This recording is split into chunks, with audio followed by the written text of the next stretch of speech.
Hello and welcome to Deadline Dilemmas ahead of blank Game Week 29. I almost said blank double Game Week, but it's blank Game Week 29 with Fantasy Football Scout. And as always, I'm here with Pras. How's it going, Pras? Good, you were right. It is a blank double game week because this week we had our double. That shout out to Zabarni.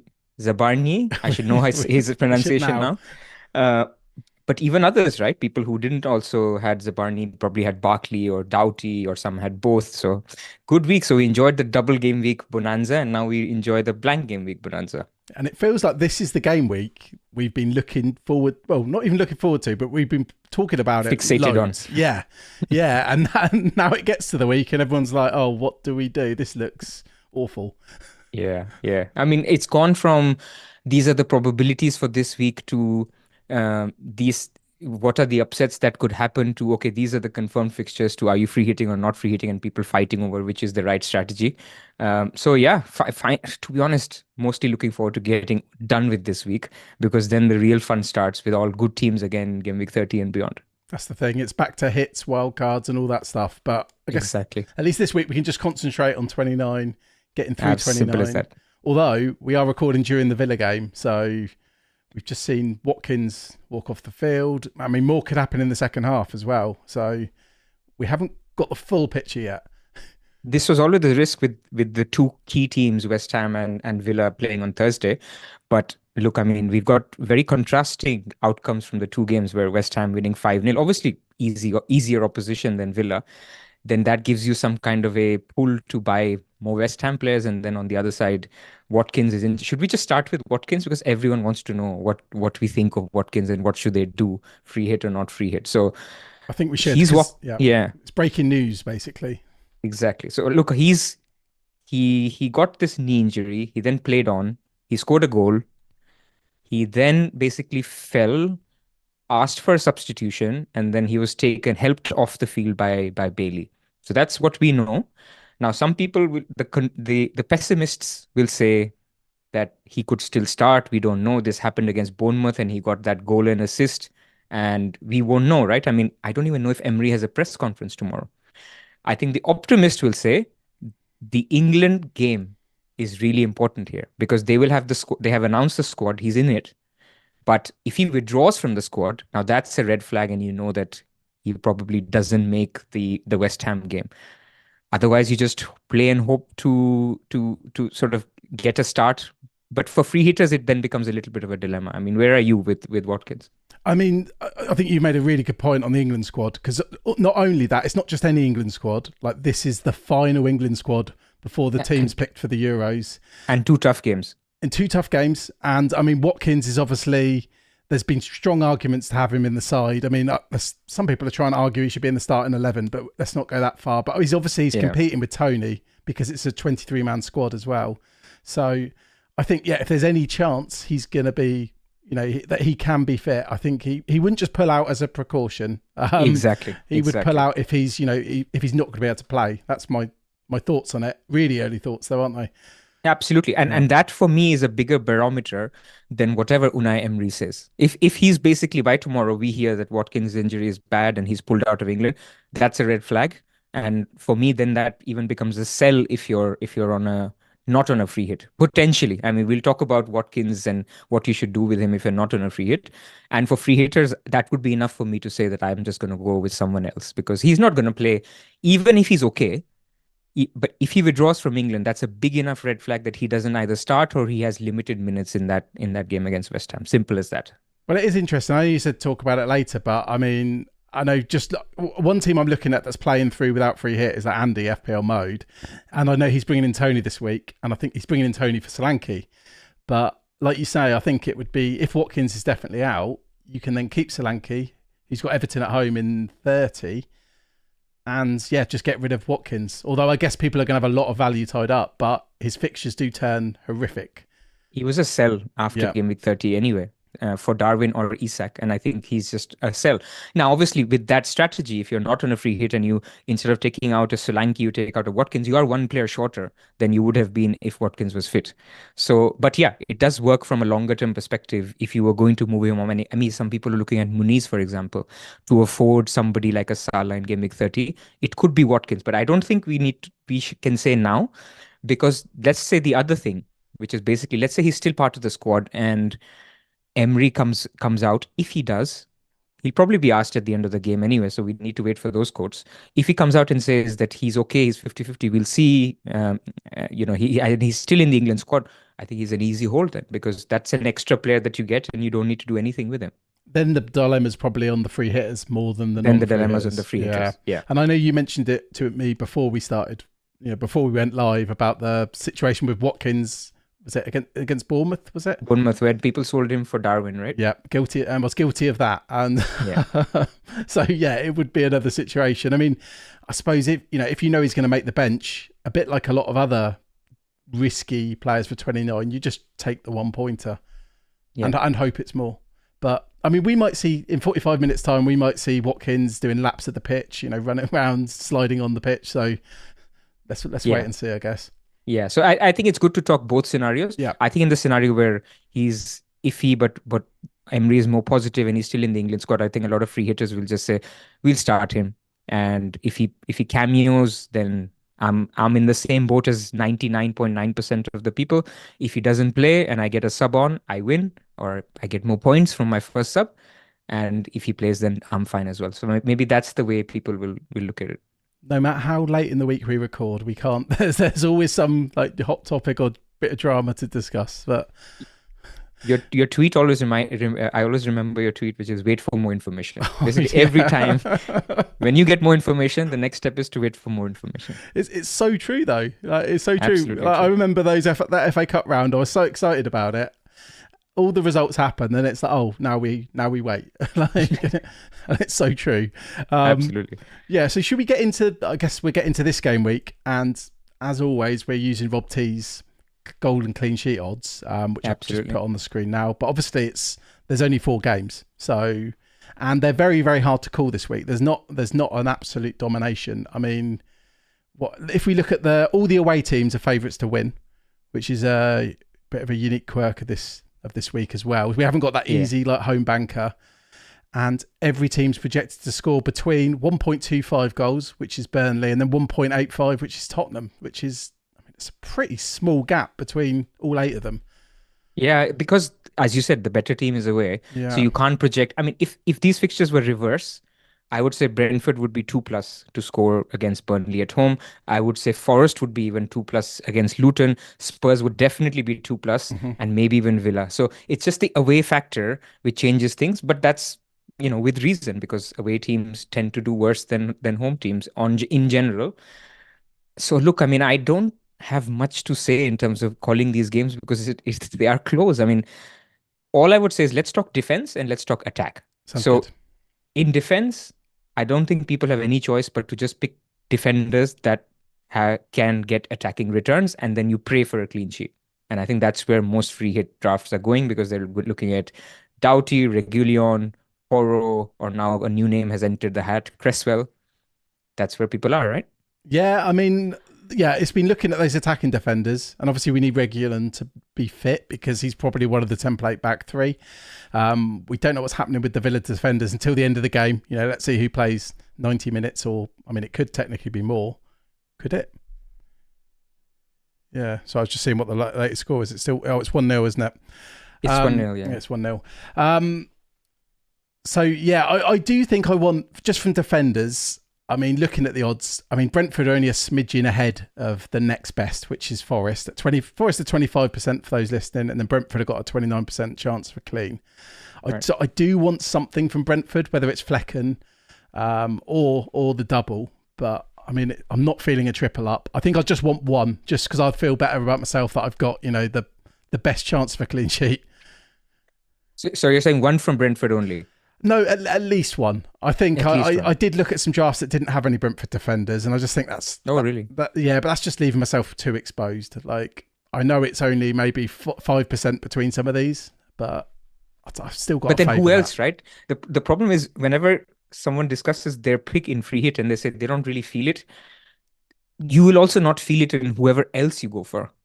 Because that's just the week it is. You can make an argument for any player to be in or any player to be out. You could tell me Visa is a good pick, or Bailey is a good pick, or Luis is a good pick, or Paqueta is a good pick. Yeah, they're all decent picks. And so same goes for defense. And I think you have nothing more than just saying who's going to get attacking returns in defense. And I think Reguilon, Doughty, and Porro are the three most attacking defenders here, unless Cresswell plays. Cresswell was on corners today. I didn't watch the game.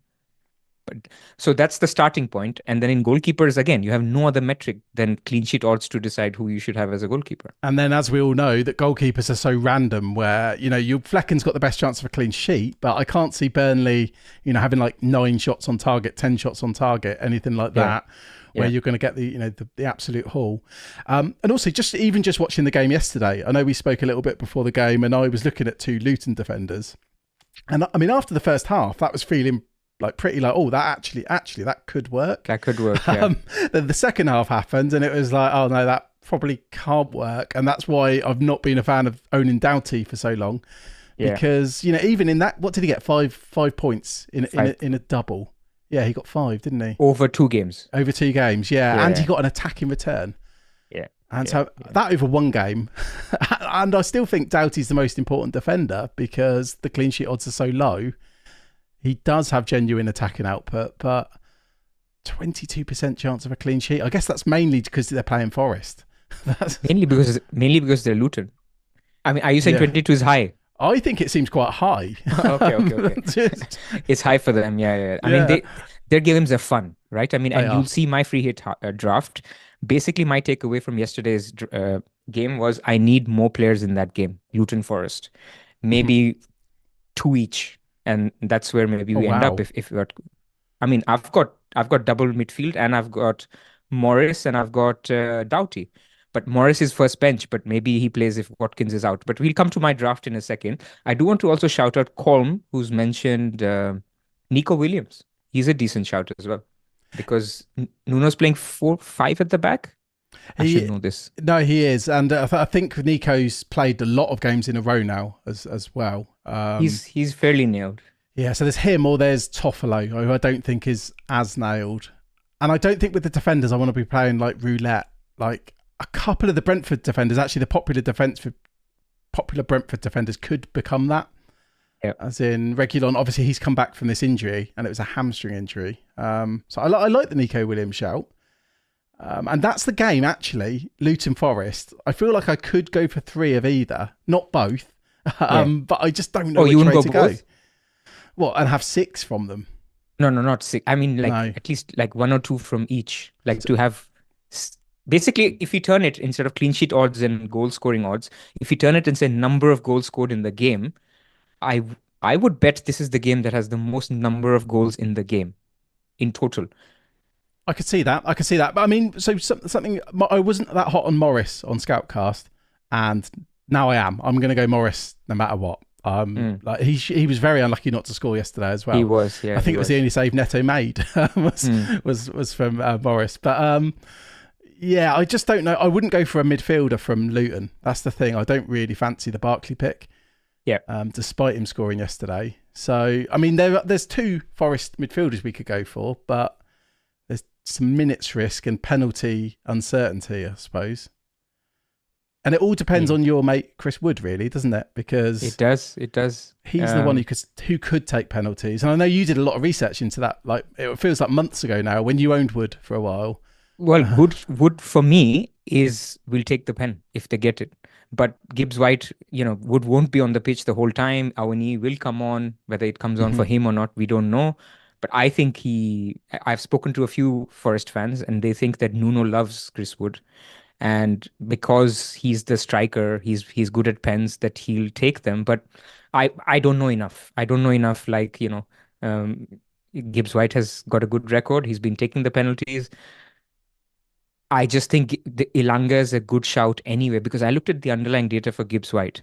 I'm not that impressed. No, I actually looked yesterday for the first time in a while, because I know models are massive on him. Yeah. But yeah, the because underlying they have data is poor. Yeah, so pen share, and I guess he does get 90 minutes. And set pieces. Yeah. Yeah. But So yeah, you can see why. I was surprised because I remember, I think it was at the end of last season, he finished really, really strongly, like stats and actual returns. Yeah. And I've kind of had him in the back of my mind for like a long time. And I know people like Jan, like FPL Jan, he's owned Gibbs White, I feel like the whole season. And Kaz. And Kaz as well, yeah. So, yeah, the models love it. And it just depends on that pen share. And I just don't want to go risky minutes. This week, I really don't want to. Look, the other elephant in the room is there might be leaks on Saturday, right? I mean, there have been instances where there have been some Forest leaks, not every time. So we'll see. If I knew Elanga starting or Chris Wood is starting, I think I prefer them over Gibbs White. That's where I am now. There was a Forest leak that was wrong once, and it was only Aina or someone, but I remember that. It was still wrong. So.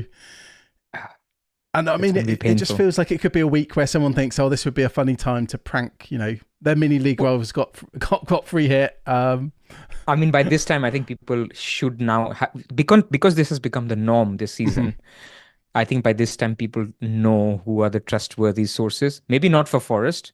And if it's not a trustworthy source, then just chuck it. Then don't believe it. I think that's the thing. We're looking at teams here. So there's 4 teams that we could reasonably get a leak for: Luton, Forest, Brentford, Burnley.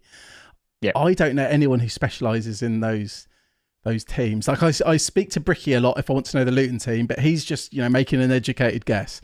Yeah, of course. That's old school FPL. Yeah, but that's the thing. But if there was an actual leak, he'd tell me about that, and I don't think there is. But the other thing is usually you don't know because nobody cares. True. That's very true. Who cares if Vista is starting? Nobody cares. But maybe this time people care, so maybe we find out. I don't know. I'm just speculating here. No, you make a good point. There was a while ago on the Palace forums that someone used to post their team every week, and no one cared about it because it was Palace. And I remember there was a goalkeeper I had, and it was good to check just to find out if my keeper was playing. But as soon as it becomes public knowledge, they stop. Exactly. They resent FPL players. So yeah, I mean, so I don't think there's nothing more to say. Looking at these odds, there's one point I wanted to make is I don't think we can stress out too much about who that third magical defender can be or who that fifth midfielder or the third striker can be, because the odds are telling us that you're basically straddling between a 22 to 27% chance of being right on any pick. And you just have to live with that. Those in your 3 picks that you're basically going random in a way, because you could go anywhere here. You could be right with 1 and you will be wrong with 2. Just live with that. And if you're wrong with all 3, sorry. And if you're right with more, then great. But I think that just helps me personally, because otherwise in weeks like this, you think, oh, I debated Paqueta this whole time and I went Kudus because he scored a brace. How could I do that? Or, I went Morgan Gibbs White instead of this guy. Langer looked much better. It's just almost a 33% chance.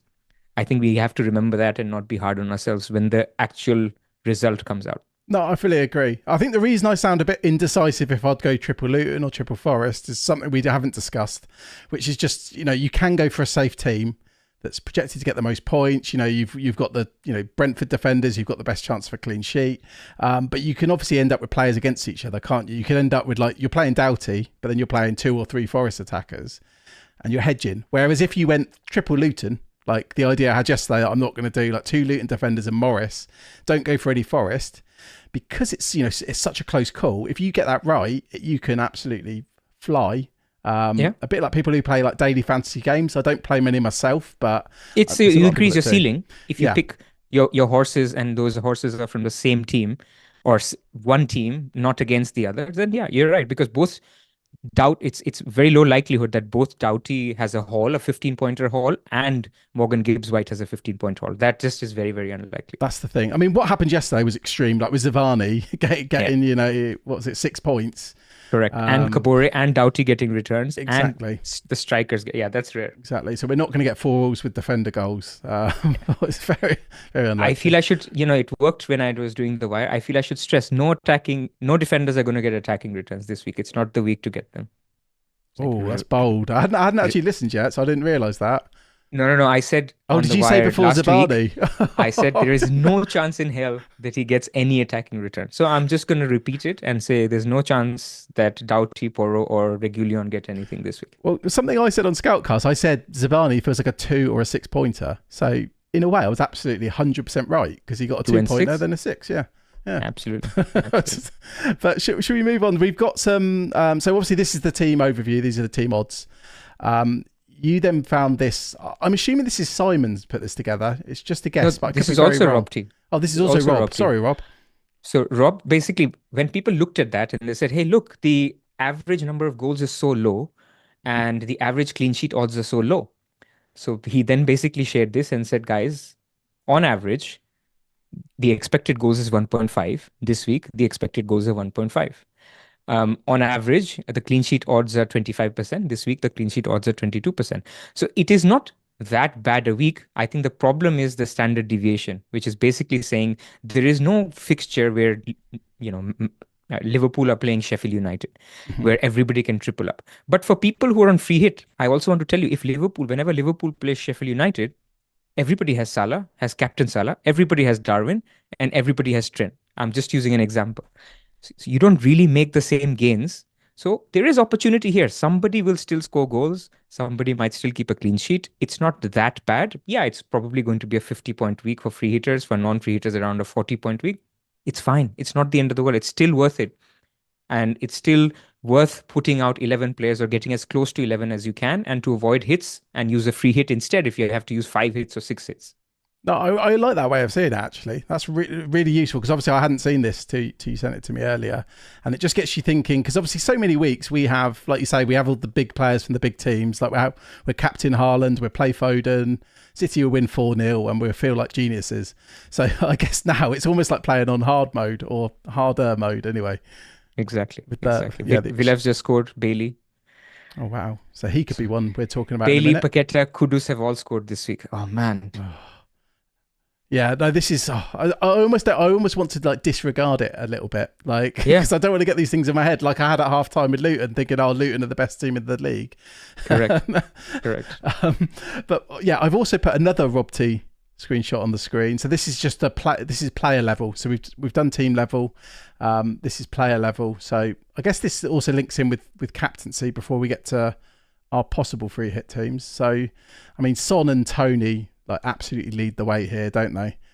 They do. I think they're the two best picks. And I think people debating Muniz versus Tony, I mean, it's not close. I mean, maybe Tony is not in form and maybe Muniz offers you something like a upgrade in another position later. But Tony is clearly the better pick this week. I mean, expected goals of 0.61. That's big. That's big number.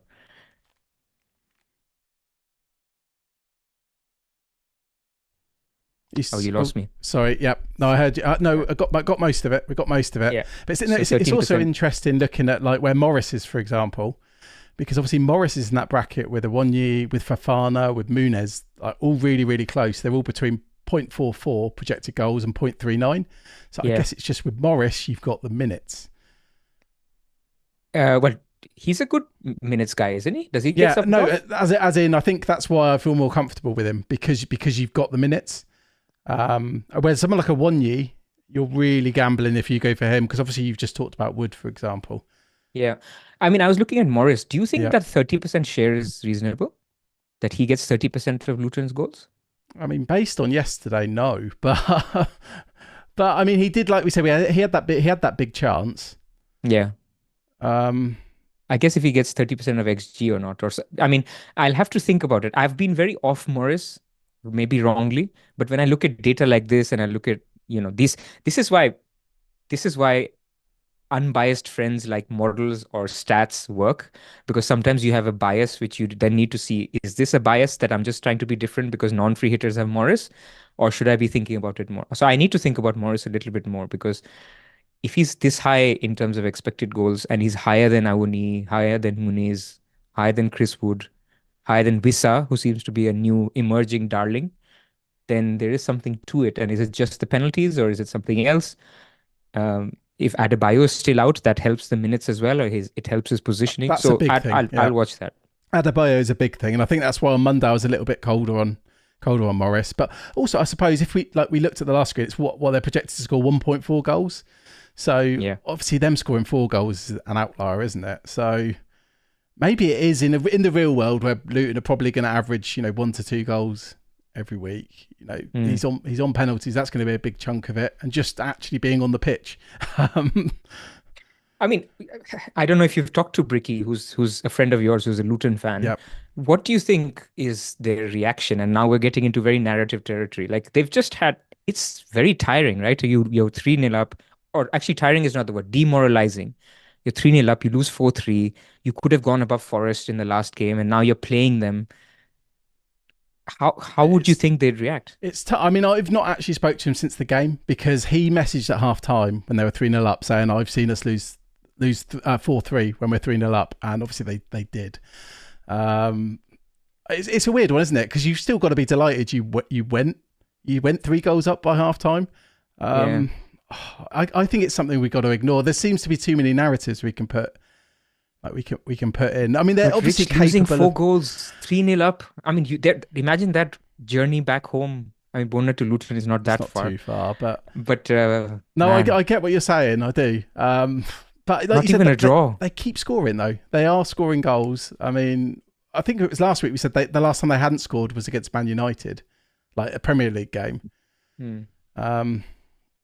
Yeah, I was quite against Morris, and just it's changed my mind a little bit. But I feel like we are picking though between very middling picks here.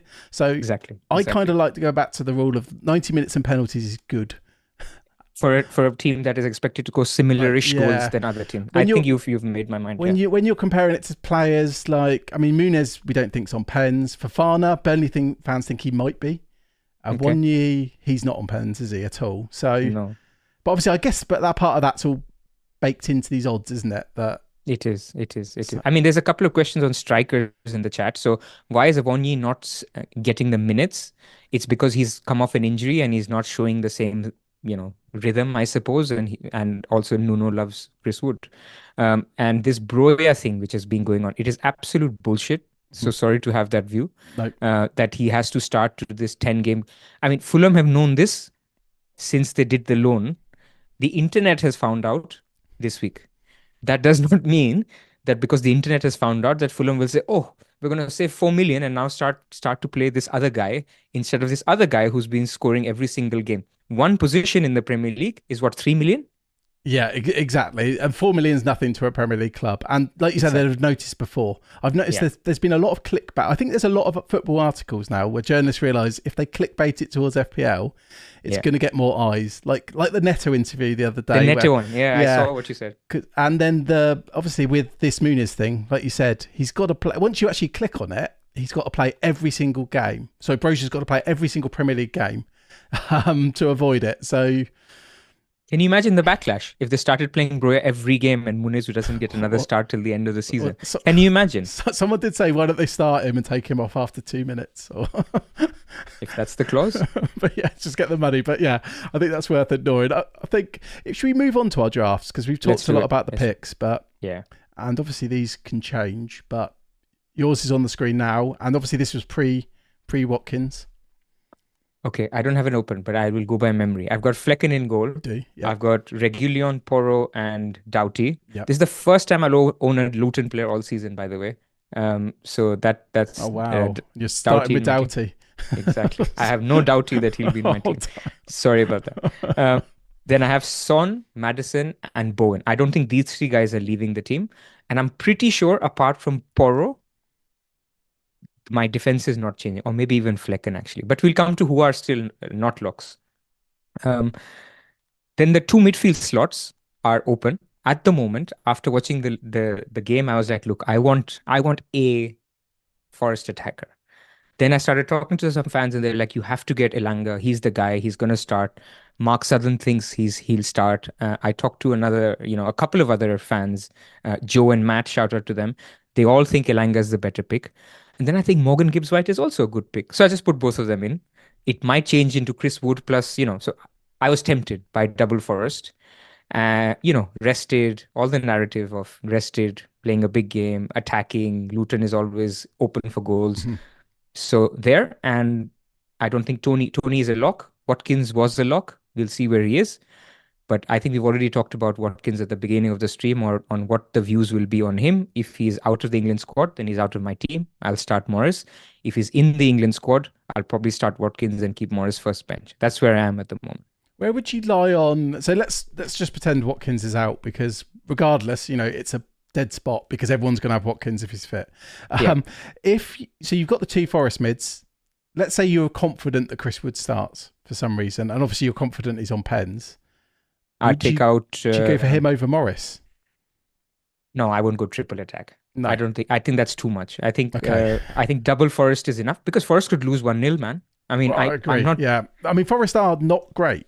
I'm trying to word that well, but I mean, or it could be a 1-1 with a defender. I mean, I don't think I'm putting 3 eggs in. I could put 3 eggs in the Spurs attack basket, and I did debate a draft with Johnson instead of a Porro.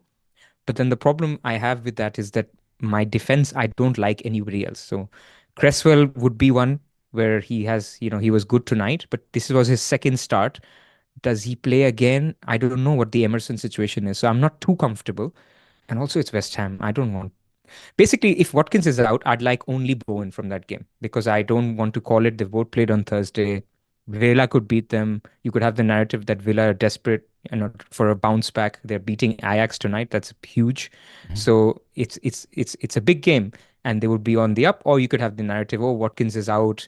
West Ham just had an easy game, so they'll be more up for it. They're at home. You can have any narrative, and I'll believe any narrative. Nice. I mean, I like the team. I do. There's just different ways of doing it here, aren't there? Most teams seem to have just 2 or 3 differences, and obviously Watkins could open this up even further. So, I mean, one striker you've not mentioned with that is Muniz. So is he just? I'm not interested. Just not going there. No, I feel the same. I feel there's so many other strikers, and I just think I've just bumped Morris up above him. Exactly. After that midweek game, I would have Wood and Tony and Morris above Muniz. So that's just what it is. And it's fine if I'm wrong. I mean, that's fine. But I was tempted by Iwobi a little bit, but I just think, look, Fulham, if they do well against Spurs, it's fine. Not the end of the world, but I'm happy to go against. There are certain cases where you have to call the game. So I'm calling Spurs to win, hopefully by a clean sheet. I'm calling Luton and Forest to have a lot of goals. Therefore, I don't have any defenders. I count Doughty as an attacker, so I don't want any defenders from that game. I don't want much involvement in the Villa West Ham game, especially if Watkins is out. But even if he's not out at 100% EO, for me, he's not in. So I don't want much exposure there. And then in the last game, the Brentford one, I'm very interested in. I'm trying to call a Brentford win, hopefully as a clean sheet. Now, obviously, I'll be wrong on 3 out of 4, but if I'm right in one, at least that's the direction I want to go in.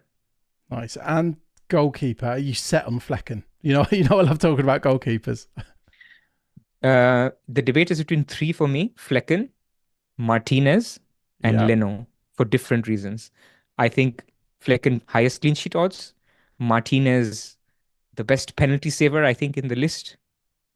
And Leno, because I think he'll face the most number of shots for save points. Those are the only 3 that I have in my mind. I hadn't even considered Leno. Hadn't even considered him, but he does have a huge ceiling. Yeah. Yeah. There's part of it, though, from a fun point of view. Like, a lot of us are going to go at least, but we're all going to go 3 spares if we're on free hit. And I think non-free hitters will be on the same triple spares as well, unless they're holding Richarlison for some reason. Yeah. I think it would take a bit of fun out of it. I don't, to me, I'm going to assume, because of the EO, that I don't own the core players.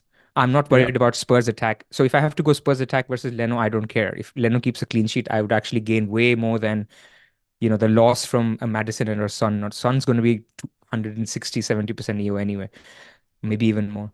So I don't worry about it too much. And I do understand the hedge versus taking a view, but I think at some point you just have to look at each position in isolation and say, if I think the best keeper is Leno, then I'm going to pick Leno, even if he concedes to Spurs.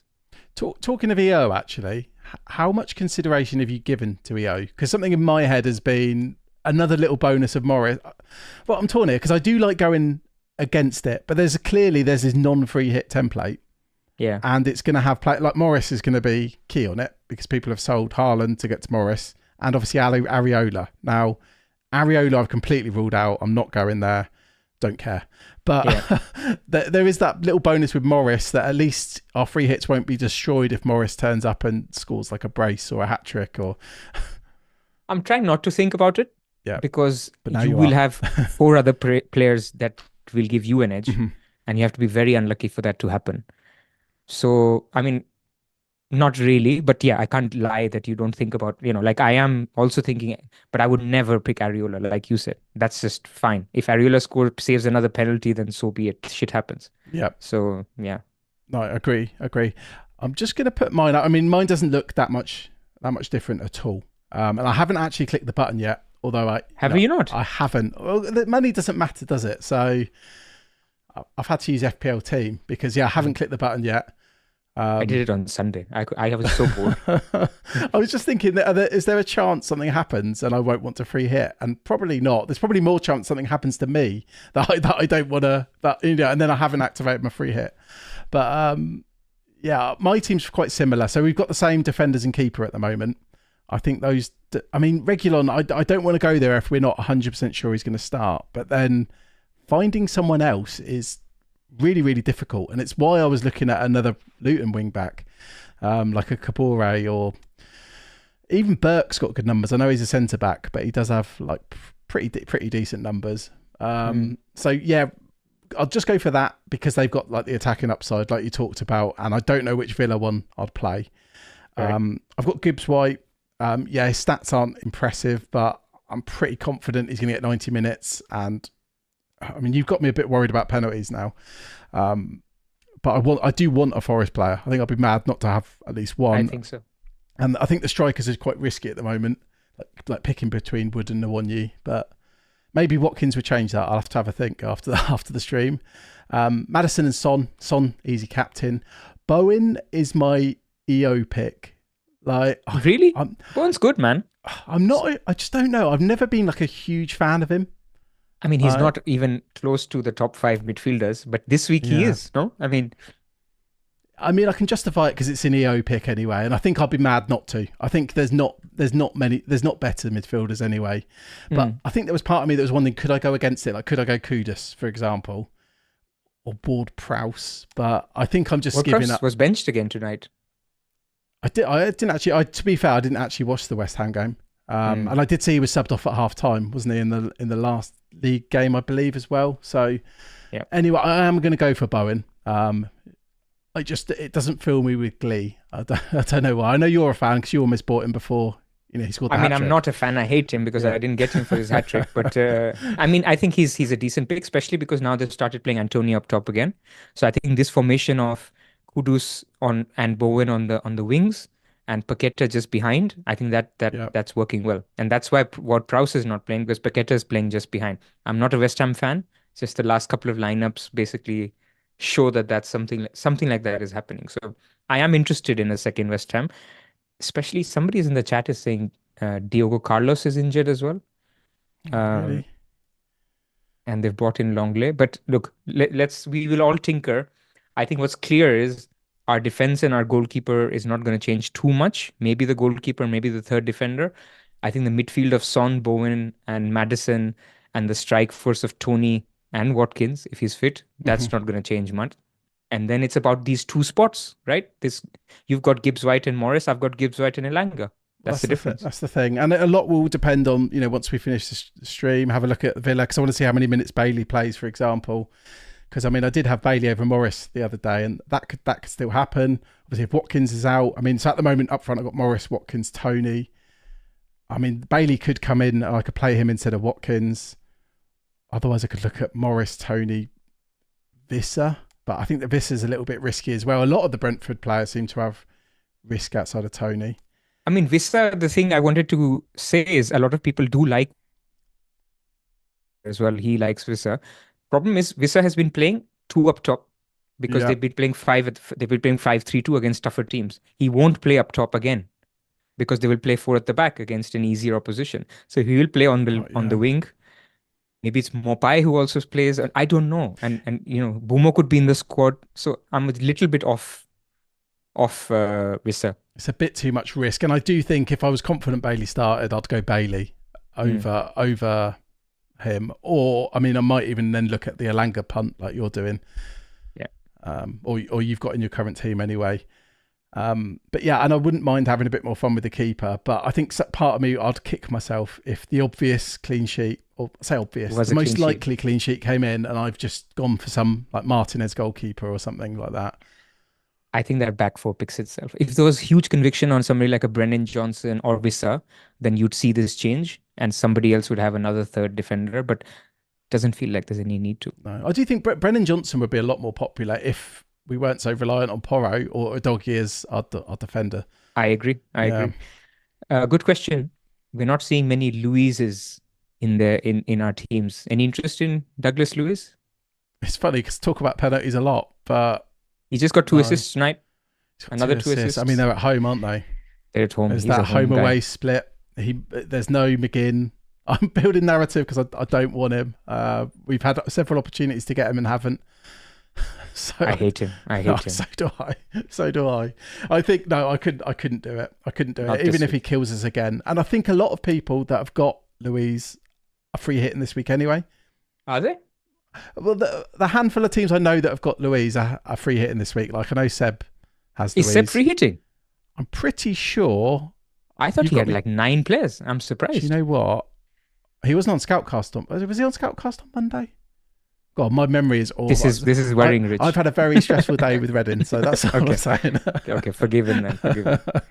But yeah, I've just noticed a few teams I saw with Luiz. Like a lot of analytics accounts are free hitting this week, and they tended to be the ones carrying Luiz on the bench. Yep. I could be wrong. I'm obviously people let me know if I'm wrong there. Yeah, we're not going for Luiz because we hate him. Let that be a reason. Free hit is supposed to be for fun. It's funny though because we talked about 90 minutes and penalties a fair bit. And he is 90 minutes and penalties. So to be honest, it's not an awful pick. Honestly, if Watkins is in there, I'm not interested. Because I don't know if Duran is the one who scores or somebody else. How do they play? Do they change the formation? Watkins is so big for their attack. It doesn't mean they won't score, but it just means they won't score 3. They know. So very true. Very true. Might not go for any. Although it is West Ham, so you never know. But yeah, and it's probably worth people checking out Rob T at the end of the week because I'm sure he'll update that in the event of a Watkins injury. I mean, he probably will anyway. To be fair. Yeah. There'll definitely be some shift there. Yeah, I think we said we're going to go half an hour. We've gone 43 minutes. Of course we have. Yeah. As always. Excellent. Thank you everyone for joining. I actually wanted to say one last thing. Go for it. The most common question I get is I have 6 players. I can get to 8 by taking a -8. Shall I play my free hit or not? And it's very difficult to put a number on whether you should play it or not. But I did some work and basically looking at the scout, rate my team, and also looking at review and a couple of other algorithms. The players that are expected to score more than 4.5 points or expected points is basically Son, Tony, Maddison, Watkins, Gibbs White, and Bowen. These are the only, and Gibbs White is only a very, very peculiar, models pick, so you can also ignore him. These are the only players for which a hit is worth it, and that hit is expected to be worth it only for 0.5 to like 1.5 points. So basically, in short, what I'm trying to say is every hit that you're taking, you're probably gaining 1 point at max. So in summary, if you're taking hits for a Muniz's or a defender or any other midfielder that I've not talked about, it is not great. So really do think about if your team needs that free hit, because playing with 6 players, 7 players, or starting with a -12, it may delay your wild card. It may delay your free hit, but you may actually end up losing more points in the short term. Just something to think about. No, it's a really good point, and I think a lot of those players you listed as well, people have already. So yeah, that's another thing. But yeah. Awesome. Anyway, excellent. Let's see how the free hits do. And last thing, I wanted to show this to Ed. I'm wearing the Fantasy Football Scout shirt. Oh, nice. I might have cropped it out. Oh, it's nice. I want one, Ed. Did you see it? Yeah. Did it come on camera? Okay. Just then. All right. All right. See you all soon. All right. See you. Cheers.